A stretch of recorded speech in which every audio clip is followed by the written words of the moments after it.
Hey traders, welcome to another global macro update. We're first going to start this video by looking at the economic data that came out for Tuesday. Got the job opening number for the United States, beat the forecast at 4 million, and then we also got some PMI numbers for Canada, and they didn't really see a forecast, I guess, but it was at 58.2, and then if it's anything over 50, it's an expansion. It means that it is a positive outlook, and then if it's under 50, it would be a negative outlook. So we see that these PMI numbers, for example, US, GBP, or UK, as well as Canada, they're all positive. The PMI number, the Purchasing Manager Index number, is positive, meaning that it's an expansionary phase and it looks more bullish.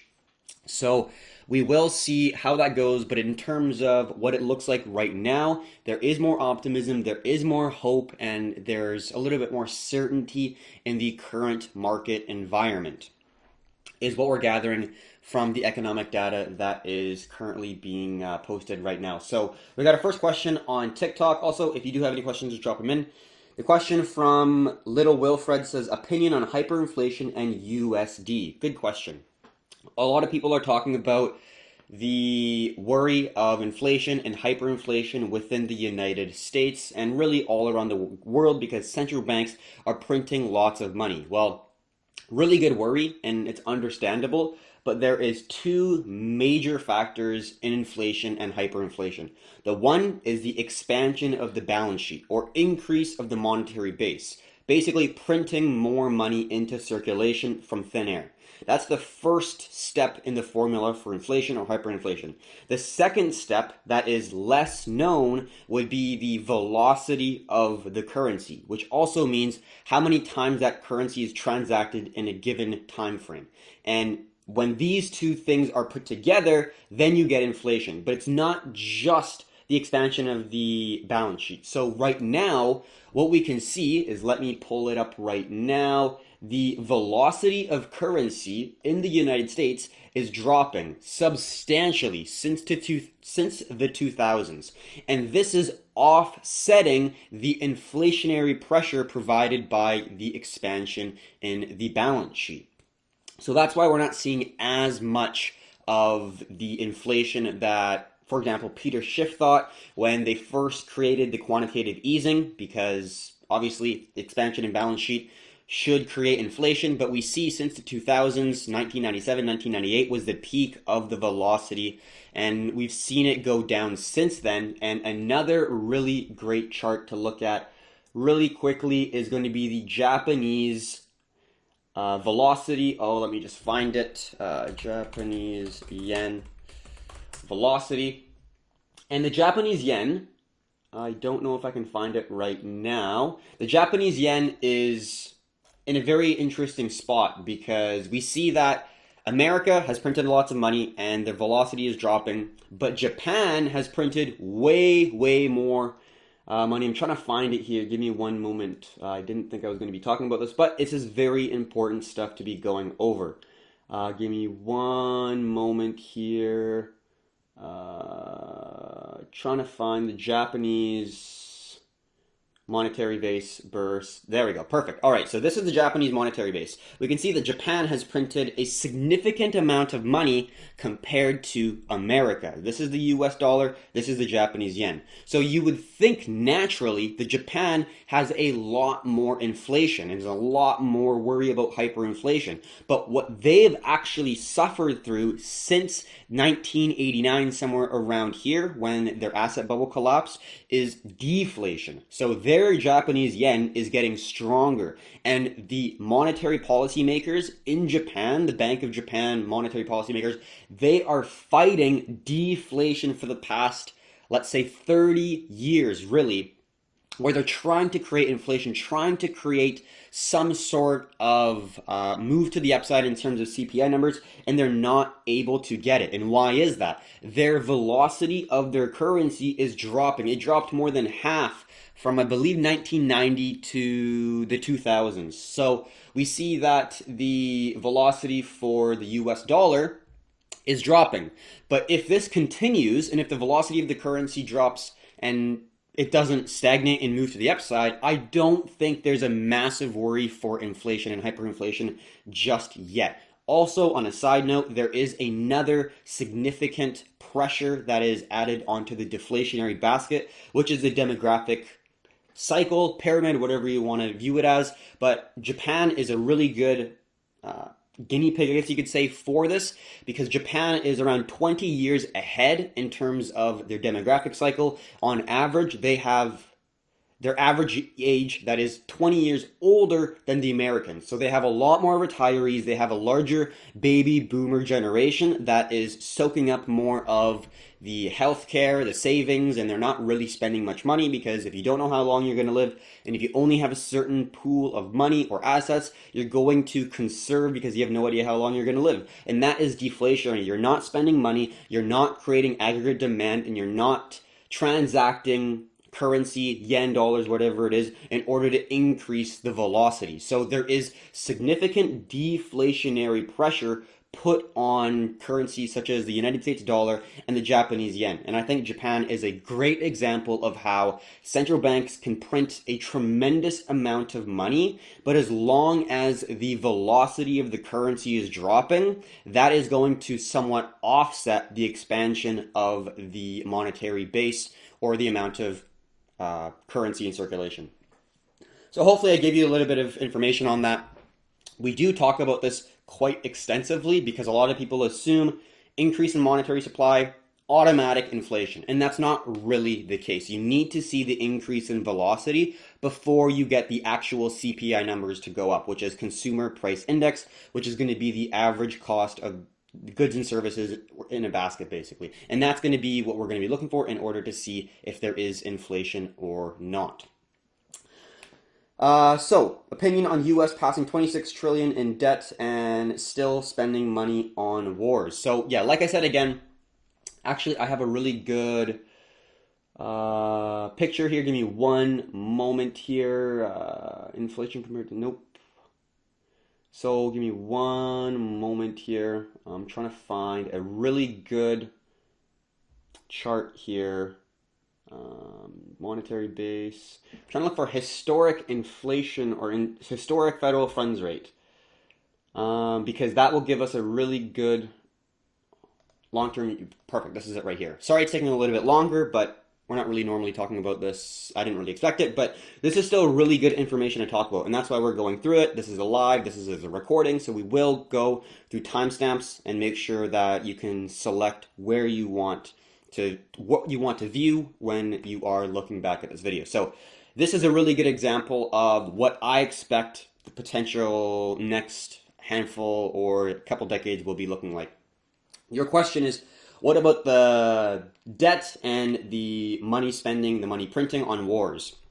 Very similar situation, right? So you got the Great Depression, World War I, Great Depression, World War II, right? So obviously there was a market meltdown, and they needed to create stimulus. They needed to create aggregate demand. So what did they do, right? They dropped interest rates to the lowest it's ever been, around 2%.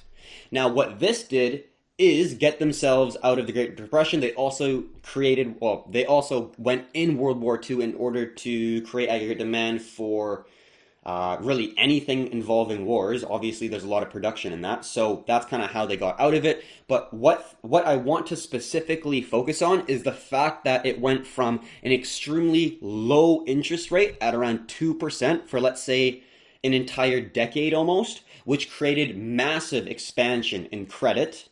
And then what that led to is a lot of corporations assuming that easy money will continue, and then there is obviously people borrowing more. And once that happens, the velocity starts to increase. Things get a little bit better. And then once that velocity starts to increase, what happens? Inflation comes into play, right? This entire time during the 20s, 30s, late 20s, 1929 was the bust. Since the late 20s all the way into the 50s, they were dropping interest rates, right? It was easier and easier to borrow money and to get money. Money creation was super easy. So that led to, obviously, more money in the overall monetary base, right? Credit expansion is still increased currency in circulation. So during this time, there's a lot of money creation.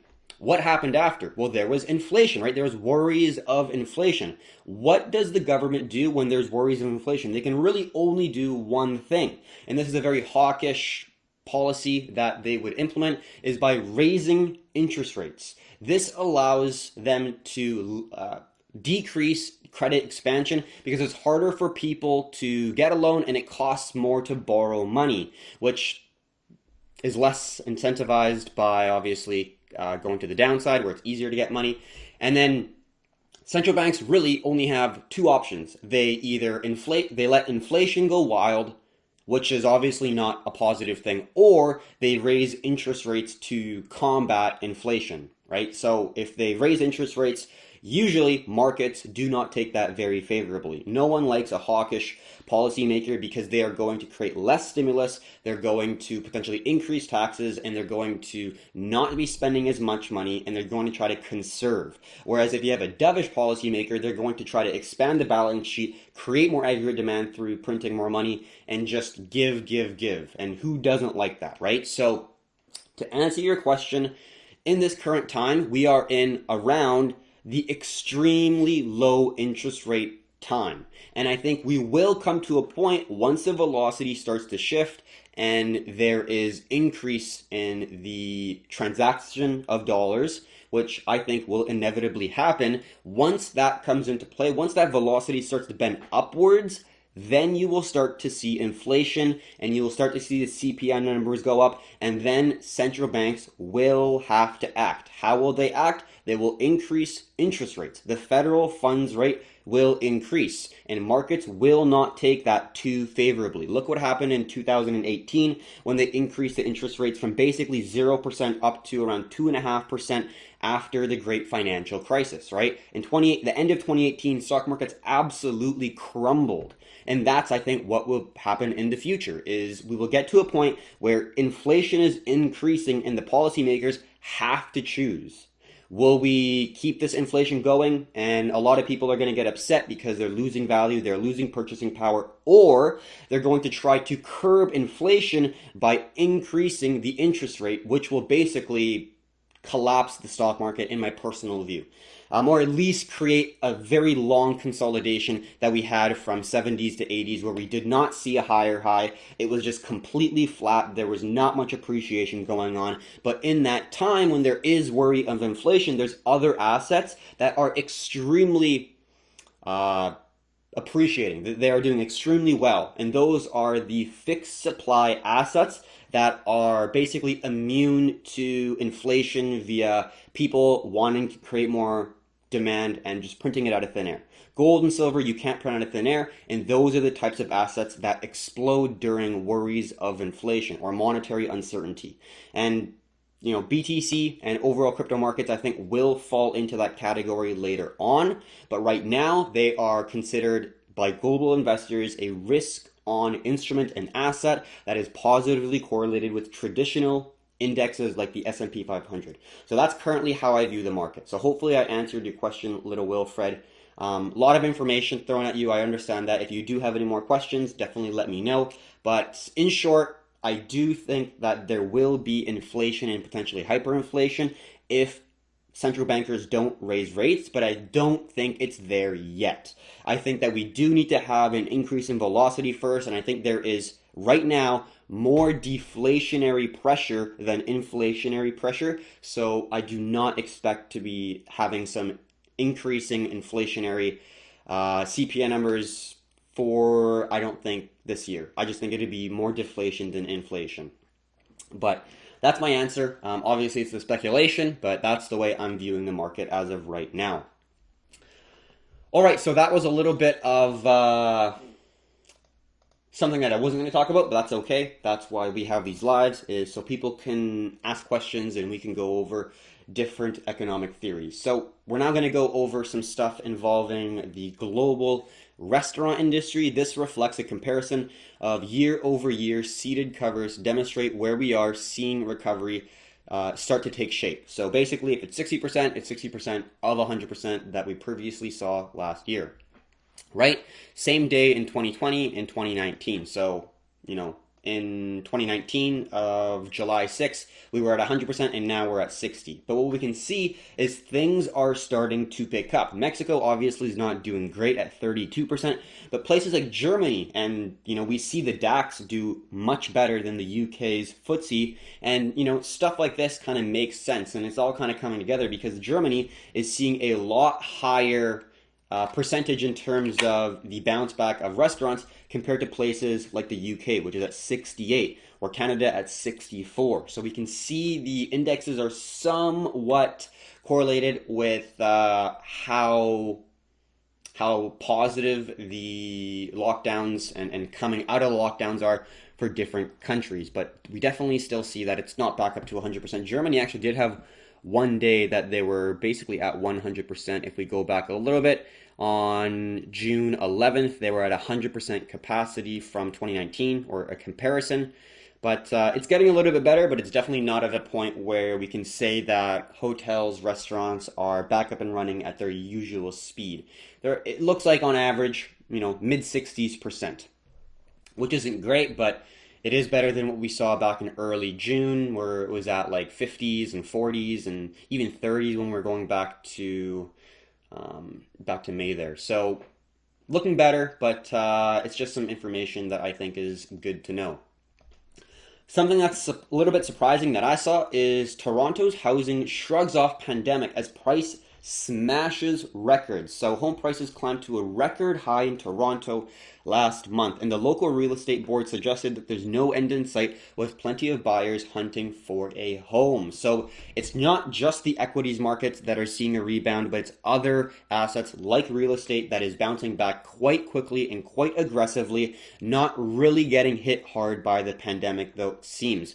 What I am a little bit worried about is going to be the default rates for mortgages from banks, but that's going to be, I think, a little bit later in 2020, where we're not really seeing the default rates skyrocket to a point that we saw back in 2008 to 2009 during the financial crisis. But we are keeping an eye on that, but it's just not something that is going to an extreme just yet. So real estate, stocks, overall, investors and speculators are looking at the overall market in an optimistic kind of way, which is a little bit surprising, but that's why we do the global macro update. That's why we look at multiple asset classes. We're not just looking at the S&P 500 and basing our thesis and our hypothesis off of one chart. We go through all the different market class or asset classes, and we try to base our understanding through multi-asset analysis. Also, something that is pretty interesting that I found, China told citizens to buy stocks, boosting markets.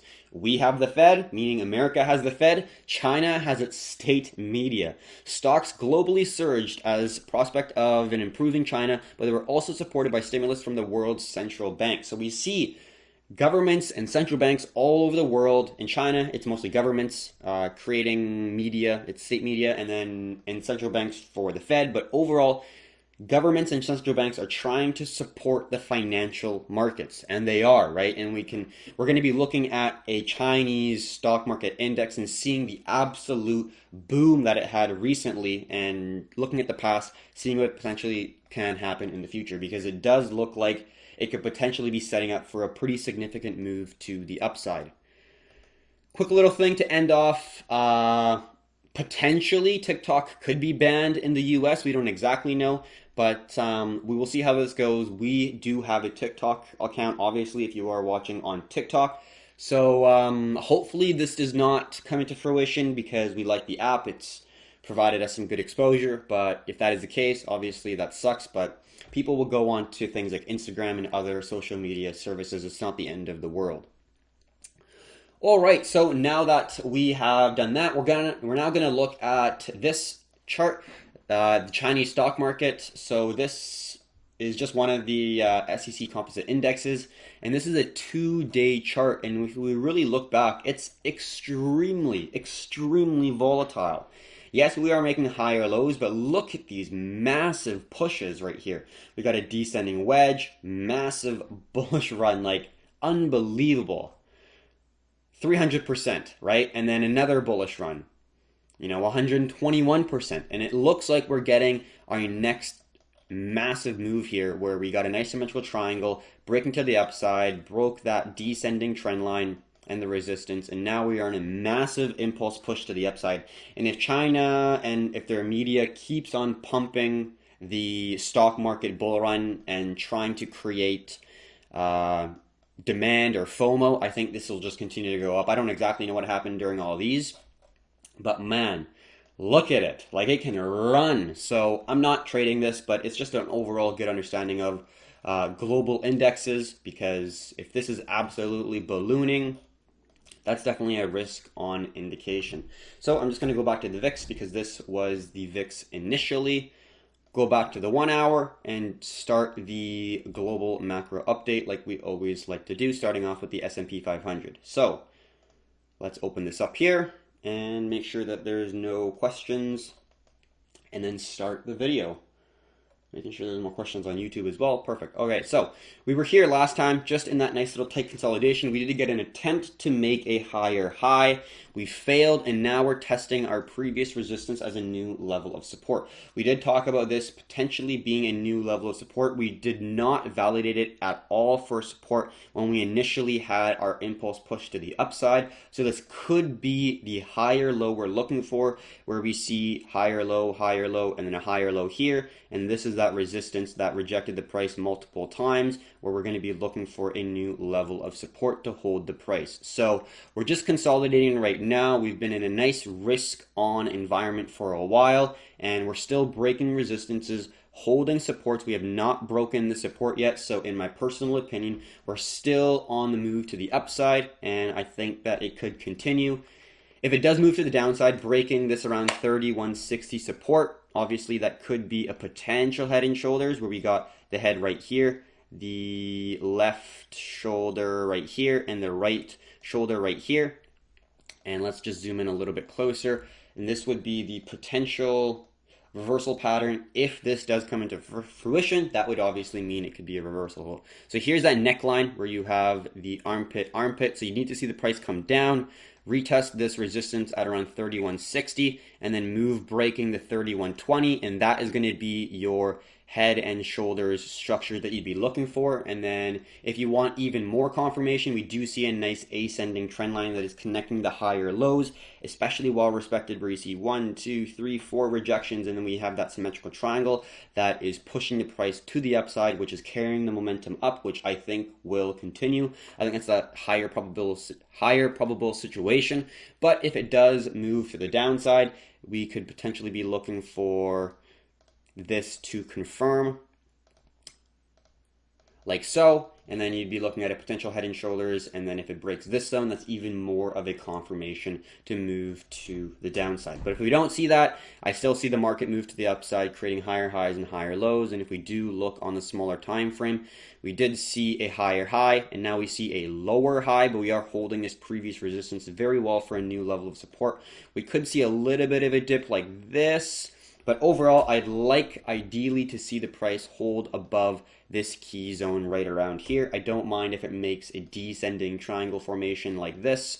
That would actually be a nice structure to be looking for a potential long, because that would be a squeeze between the horizontal zone of support and the descending zone of resistance, squeezing towards the apex. You're looking for an impulse move to the upside, a correction to validate the previous resistance as a new level of support, and that will give you a high probable, dependable trade to move to the upside, in my personal opinion. So we'll see how it goes, but that is my view of the overall S&P. We will get a better understanding of risk on, risk off sentiment when we do look at the other indexes in this particular page here. So we're now going to quickly look at the VIX, which is the volatility index. We see that volatility is increasing slightly here, and we're still in the fading, where we're not really able to pass a resistance.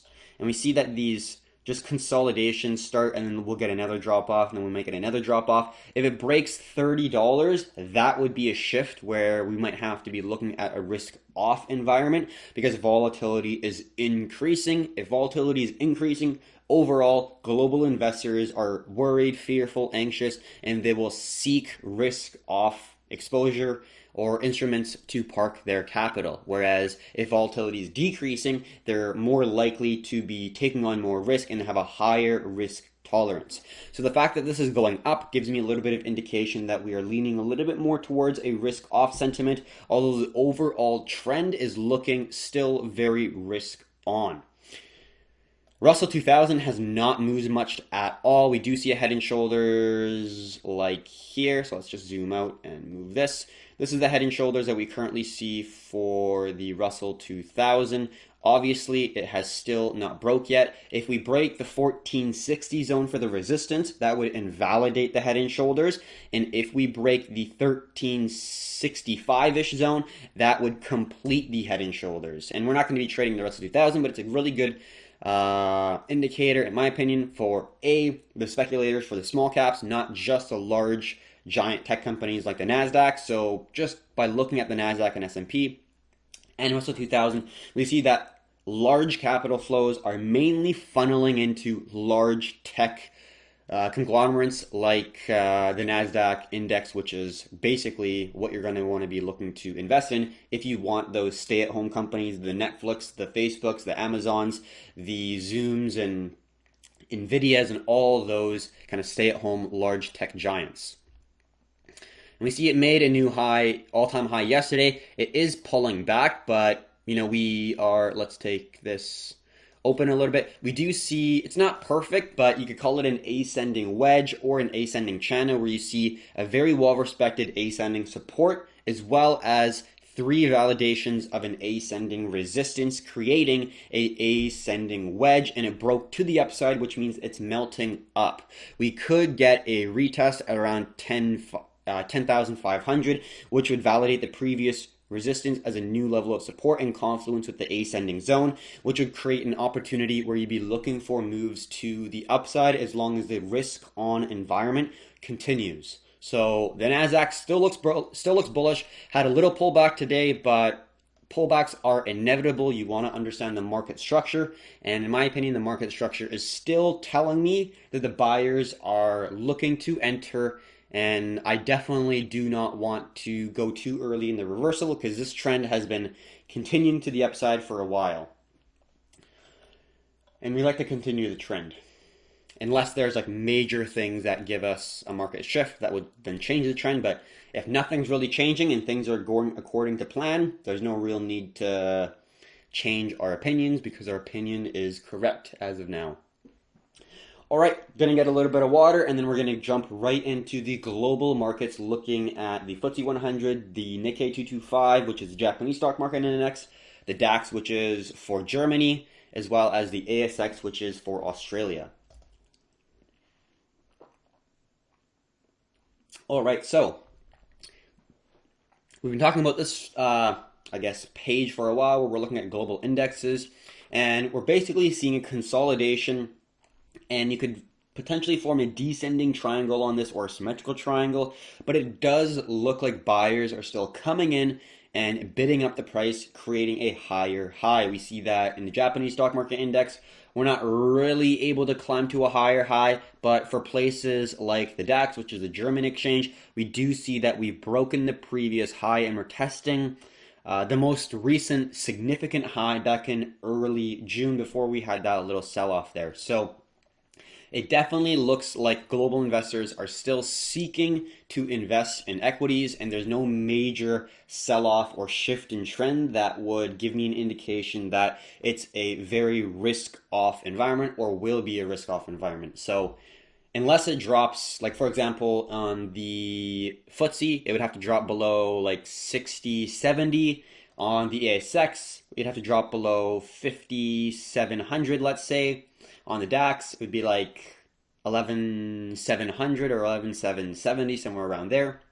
But a lot of these are looking like very similar structures, and we're not going to be trading them, but it gives us a good understanding of how global investors are viewing the markets. If they're buying, obviously a potential risk on sentiment, where they're all right with the risk tolerance, and if they're exiting, equities and going into things like cash and bonds, obviously that's an extremely low ROI or actually losing value, but it's going to be less risk than keeping your money in equities. So we're seeing the capital flows in the global macro environment, and capital flows right now are still funneling towards equities, it seems like, or other risk on instruments such as equities. So now that we're completed the equity side of things, we're now going to go into the US dollar currency index and quick look at the bonds here, except this is the primary focus of this page is the US dollar currency index. So we did move to the downside. We're retesting the previous resistance or previous support back in the structure as a new level of resistance, and we also see a series of lower highs get tested like so. So it's definitely still more sell pressure than buy pressure in my personal opinion for the DXY, which is weakness for the US dollar, which is overall risk on sentiment. Capital flows into the US dollar when there's fear, uncertainty, because it is the world reserve currency. And we saw it happen in March, early March, when there was that liquidation event. Gold, silver, equities across the board, crypto all fell. In what rose? Not many things. Bonds rose, US dollar, JPY, and other safe haven currencies. Other than that, basically everything fell. So we know that if there's a major market meltdown, US dollar will do well, will be receiving a lot of bids. Not a guarantee, but a high probability. But as of right now, it's definitely very weak right now. We just broke in market structure, resistance or support to resistance in line with the ascending wedge break to confirm the break in the ascending support. And now we're getting a confluent zone, not just for the horizontal and ascending zone, but also the descending zone as well. So in my personal opinion, dollar is going to continue to weaken. Unless it starts trading within that range, and then the main breakout, it could consolidate here for a little while. I don't really care. The main thing is I'd like to ideally see dollar weakness. Now, if I'm wrong, if it does start to move to the upside, the breakout point in which we would have to consider dollar strength would be the break above 97.70. If it breaks above 97.70 and holds above that zone for DXY, I think there could be an increase in dollar strength, which would not be very great for equities, for gold. And, well, gold, it might actually be pretty good. Gold and the dollar could rise at the same time, but it wouldn't be great for stocks. It wouldn't be great for crypto, in my opinion, if the dollar starts to really surge, because the only reason people are going to be rushing into dollars if there's worry, uncertainty, fear in the market. So right now, it's looking pretty good for the bulls, the buyers, the risk on investors and traders, but we do have to keep in mind the other side of the coin. Not a whole lot of discussion for bonds, a little bit of a move down in the yield, meaning there's a little bit more capital flowing into the bonds. Not a huge surprise since the Japanese, or since the stock market is kind of consolidating, a little bit moving to the downside. The volatility is increasing slightly. We can see that within the VIX, so it kind of makes sense that there's a little bit more capital flowing into the bonds because the markets aren't looking absolutely phenomenal right now. They're not at a brand new high. They actually made a lower high, just holding a nice level of support. So if the stock market does make another leg up, breaking that recent high to form a new high, I expect the US government bonds to go back up and capital flow back into the equities market. Not really going to talk about COVID deaths. And then we're going to go on to gold, silver, and the gold and silver ratio, and a little bit of crude oil. So gold took a pretty big jump today. Let's just, actually, let's look at gold first. So we were in this nice ascending wedge. I would ideally like to see it melt to the upside, is what I said last time, and it did actually break this series of higher highs. So I think we actually see a pretty strong move from gold here, where we just about hit 1800. This is 1800 right here, which is a very important zone for the chart. When we go back to, for example, the 2-day, we're really close to it. And if we go all the way back to 2011, 2012, so 2012, 2011, we see a lot of rejection around this zone, just under 1800, at around 1800, and then the next major zone is going to be around 1900, right around here. So we see that there's a pretty big gap here from 1800 to 1900, which we could capitalize on, but the first main target that we are looking at is around 1800, which we're basically at right now.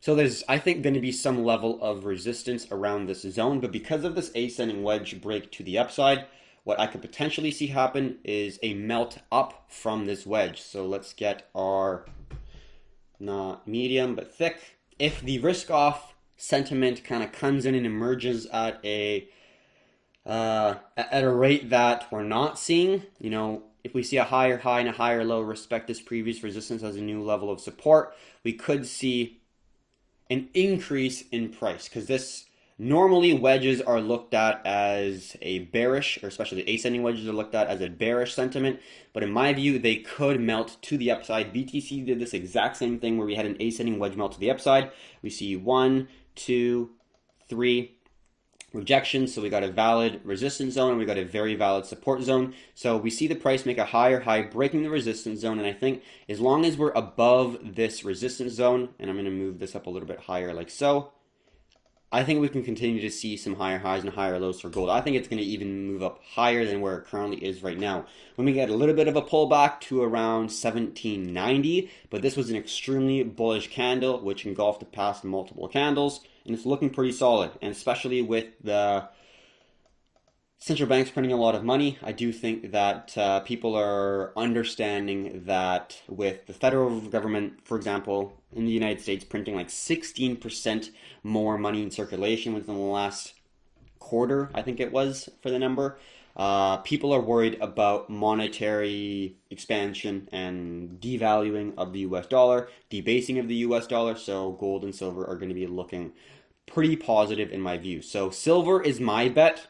I'm not in gold, I am in silver, and the reason why is because the gold and silver ratio look phenomenal. So we're not going to get into that right now. We will quickly talk about silver. So we had a nice symmetrical triangle, which was a great continuation pattern to the upside. We did have a pullback that was a little bit more significant than I would have liked, but it was still a solid retest of the previous resistance, which is now acting as a new level of support. We made an impulse move to the upside, testing this around 1836 range, made a small pullback, made a higher low, and now we're testing that same resistance at around 1830. So if that 1830 zone on silver AXG does break, I think we're going to get a pretty strong move to the upside here, and that's what I'm going to be betting on. And if that is the case, I can move that stop loss very close to that entry and basically take off a lot of the risk that I currently have. The stop loss was lower, but I did raise it to reduce my risk a little bit more on silver, but it's looking pretty great overall, and I'm pretty happy with the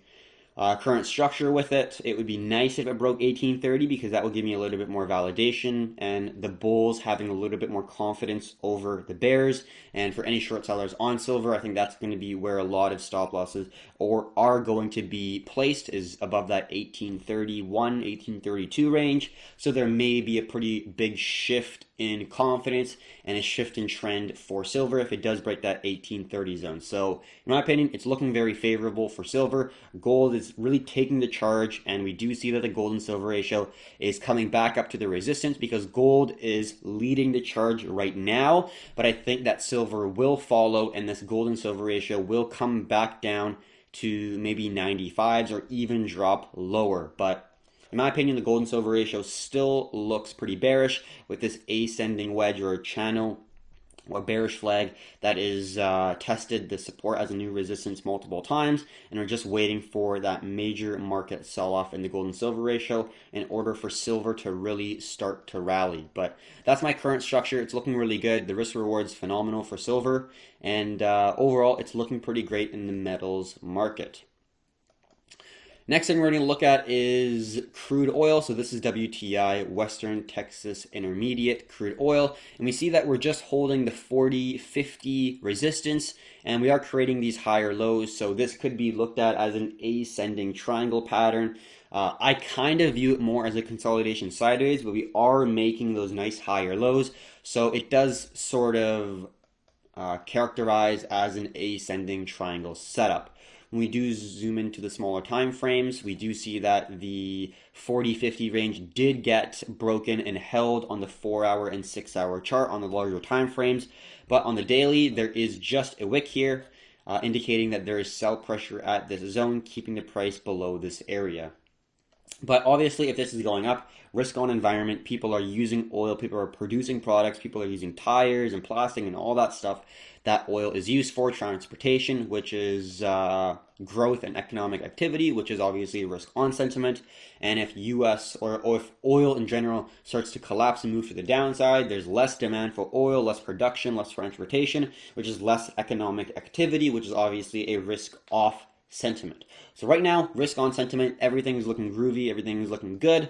So we're going to continue with the overall trend. We don't want to assume that everything is going to be a reversal or anything. We want to continue the trend until things indicate to us that it's really going to be changing. And I do not see that indication just yet. I do not see major indexes, major assets shift in trend just yet. So I'm going to continue on with the overall trend because obviously trend trading is pretty powerful, and I prefer that to always looking for reversals. I don't think it's a very good strategy, but everyone is different. Everyone has their way of managing their trades, managing their portfolios, so I can't say one thing is better than the other. So that's going to be the global macro update. A little bit less risk on, like the past few videos have been extremely risk on, where S&P is really moving to the upside and there's not a lot of worry for global investors, it seemed like. But right now it's a little bit less risk on. The VIX is moving up a little bit higher. It's still definitely risk on, but there's a little bit of worry. The Russell 2000 is really squeezing in, so I think we're going to get a pretty big move here soon to come. If it goes up, definitely risk on. If it goes down, got to be a little bit more worried. But as of right now, there's nothing to really go off of that we haven't talked about within the past few days. So I still have the same trades on, and they're looking pretty good. So I'm going to continue just holding on and doing the same thing that I've been doing because it's been working. So can't really, don't want to fix a wheel that's not really broken, I guess is a good quote. That goes something along the lines of that. All right, so I'll keep this on the S&P, and then we'll see if it holds this nice little support zone. And we're now going to go into the realm of crypto. If you do have any questions within TikTok or YouTube, definitely don't hesitate to ask. We will be going over questions. But for now, we will look at BTC and ADA Cardano, which hit our TP pretty swiftly, pretty aggressively, pretty strongly. So that's a great overall trade for us in our books.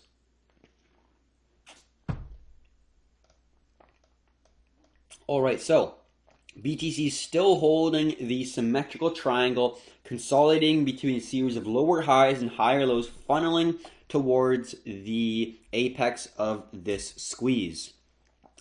And the price is currently right at the resistance zone right now. Hence, I kind of took off a little bit of ADA, and things are looking a little bit less risk on. I do have a little bit just to let it run, but I do take the majority of my profits because I do like to set targets with really solid risk rewards, which is always a good situation. So right now what we're seeing is the price is holding a minor level of support right around here. If we're just moving that down a little bit, but we're just consolidating. So in my ideas, or not my ideas, in my view, Bitcoin is kind of in a no trade zone where unless you're like a very short-term day trader and you're able to profit off of these 2% moves, if you're leveraging like 2-3 times, that's definitely worth it. But in my opinion, it makes sense to look at more volatile trending altcoins, especially when there is a sign or signs that the altcoin market is looking more bullish. So right now I'm just waiting for BTC to do something. It's in a consolidation, and we've already talked about the reducing volatility and the reduction and the contraction of volatility, and how we look at that and take that as important information on what we should be waiting for. So when there's a major contraction in volatility, I personally wouldn't want to trade in that major contraction in volatility. I'd rather go trade other markets, other assets, and wait until the expansion and volatility starts. So what is that? This is a great chart for it. and you might not understand it, but we do explain this very in-depth in Performante Premium. We see that there is decreasing volatility in BTC below our significant 4.5 range. We can see that right here in the horizontal zone. The past 2 times we went under the 4.5 in volatility, we then had an expansion in volatility, creating a huge move with awesome risk-reward parameters. So in our opinion, what we're hoping for is for the contraction in volatility to continue for ideally a little bit longer until there's going to be a major move, either to the upside or to the downside. We're going to trade it using just reactionary action. So we're not going to assume that it's going to go one way or another due to our analysis. We're going to wait, stay patient, and let the market tell us which way it's going to go. We don't need to be the first one in. What we're looking for is for that first major impulse push in either direction, and then we're looking for continuation patterns to carry the momentum. So right now we're contracting in volatility. Let's say, for example, we break to the downside. We don't need to be the first one in the trade. We just need to be looking for continuation patterns. If it breaks, for example, the 9K zone maybe around here, or the 8.5K zone, or 8.5K zone somewhere around here. We're looking for continuation patterns once the momentum tells us that the bears are starting to try to move to the downside and gain confidence. Right now, we're just making noise. Up and down, up and down. I don't love trading it. I'd rather look for something that is a lot more trending, like Cardano, which we talked about within the Performante Premium subscription service. So that's my view right now. I don't want to be in BTC both long and short, or both long or short. I'd rather be looking for trending alts that provide a better quality setup in my personal view, and I'm just going to stay patient on BTC and wait for the big move to come before I really start to take any trades on BTC. The volatility is contracting. I don't want that. I want to be an expanding volatility when the market is moving exponentially towards one way or another, and I want to be on that side of the trend, right? That's what I'm waiting for. So now that we talked about that, we can quickly look at the reasons why we are looking at the altcoin market. One of the reasons is because of the BTC Dominance. It is dropping. It broke the ascending support zone. We could see a support hold, but as of right now, it is going to the downside, meaning BTC is decreasing its overall market cap percentage of the total cryptocurrency market cap. So right now, BTC counts for around 64% of the entire cryptocurrency market cap, whereas let's say in May, it took 68. So BTC is taking less of the market cap, which means that capital flows are coming from Bitcoin to these alts, which means that investors in the crypto market are all right with higher risk tolerance and are willing to speculate on more volatile tokens, coins, projects. And that's when we start looking for relative strength, weakness, and we want to see relative strength in the coins that we are longing. So we've already talked about the coins that we're looking at multiple times in these videos. ADA is a great example, Link was a great example, and VeChain, which we talked about in yesterday's Performante Premium update, does have relative strength as well, which we won't go over because that's just for the Performante Premium individuals. We are creating an altcoin market analysis quite frequently, at least twice a week, to go over relative strength and weakness within the cryptocurrency market and what opportunities are present in those coins.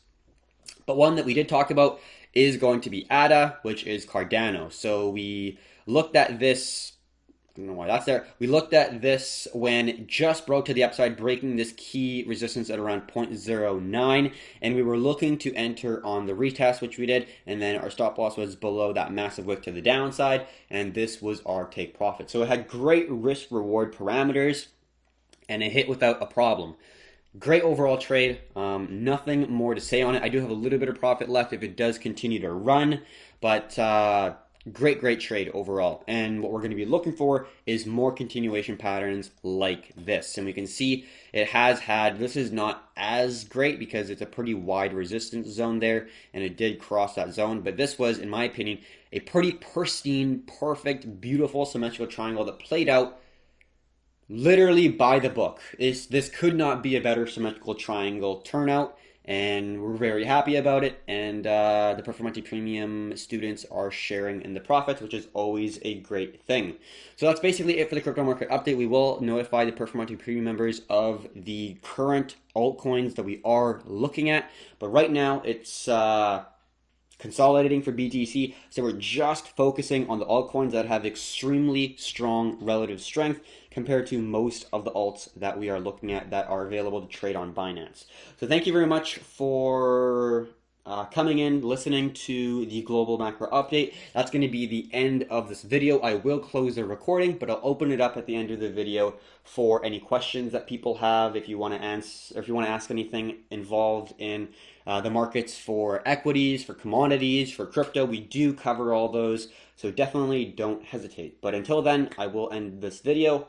And thank you very much for watching. If you found this useful, educational, informative, it would be great if you would subscribe. It does help out our channel greatly. And if you think that this channel could be benefited some way by some sort of constructive criticism that you may have, or if you think that this video or channel could be improved in some way, shape, or form, definitely put a comment down in the section and we will consider any alternatives or any add-ons that we can put onto these videos to make it a little bit more engaging or interactive or educational, some way, shape, or form. So thank you very much for watching. Hopefully you have a good day. Until next time, have a good one.